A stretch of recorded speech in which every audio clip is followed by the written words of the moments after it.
on the Caffelato instant coffee, and this is a 9-pack. You have 3 different flavors. You have vanilla latte, you have caramel macchiato, and then you have cafe mocha. Now it is suggested on the back that you add 6 ounces of milk, and then you can heat it up, add a stick, and then froth it. I'm actually going to try it with just hot water as I love coffee. And I just want to see how it tastes without milk.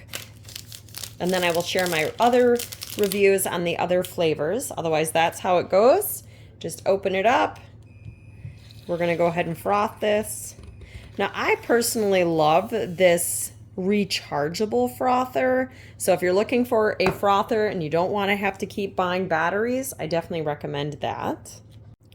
As far as the ingredients, each stick is only 60 calories. It starts off with brown sugar, and I was very impressed even with their hot chocolate one.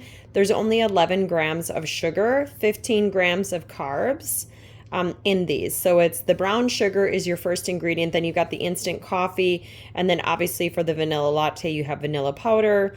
You have a caramel extract and vanilla powder for the caramel macchiato.